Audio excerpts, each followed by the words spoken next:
هشام أيتمنى يلتقي بمنخرط الوداد ويحدد تاريخ الجمع العام. قرار من بن شريفة يهم التحضير للقاء رجاء بن ملال في كأس العرش. إجراء من مدرب الرجاء في حق لاعبه بعد خسارة الديربي أمام الوداد. بيكي يكشف عن توقعاته لكأس العالم 2026 ويذكر المغرب. والآن ندخل في التفاصيل.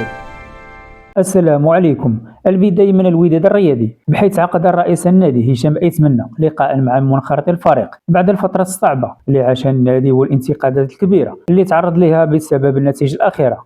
هذا الاجتماع جاء كذلك بعدما أعلن هشام أيتمنى بشكل رسمي أنه غادي يقدم الاستقالة ديالو مباشرة بعد نهاية الموسم الحالي. وحسب المعطيات المتداولة فقد تم الاتفاق على عقد الجمع العام المقبل نهار 15 يوليوز، واللي غادي يعرف انتخاب رئيس جديد للوداد.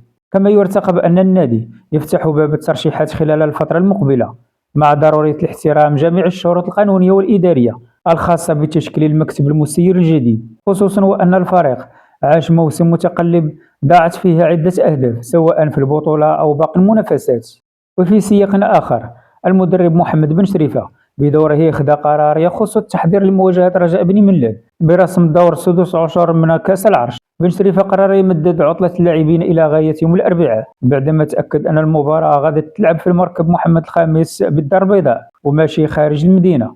هذا القرار كيبين أنه جاء لمحاولة منح اللاعبين راحة إضافية، خصوصا بعد الضغط الكبير اللي عاشوه مؤخرا قبل الاستئناف التدريب والتحضير لمواجهة المرتقبة اللي غادي تلعب نهاية الأسبوع. والأكيد أن الوداد دخل هذه المباراة بمعنويات أفضل بعدما رجع للطريق الانتصارات بفوزين مهمان على النادي المكناسي والرجاء الرياضي في الديربي، وهي النتائج خففت نسبيا الضغط على المجموعة. أما الرجاء الرياضي فالفريق رجع للتدريب يوم الثلاثاء بعد يومين ديال الراحة منحهم المدرب فضل للاعبين مباشرة بعد خسارة الديربي أمام الوداد. الطاقم التقني حاول يخرج اللاعبين من الضغط النفسي والبدني اللي خلفته المباراة، خاصة وأن الرجاء مازال عنده استحقاقات مهمة سواء في كأس العرش أو البطولة. فضل عقد اجتماع مع اللاعبين قبل بداية الحصة التدريبية وطلب منهم نسيان مباراة الديربي والتركيز على المرحلة المقبلة، مؤكدا أن الفريق مازال عنده كامل الحظوظ للمنافسة على لقب البطولة.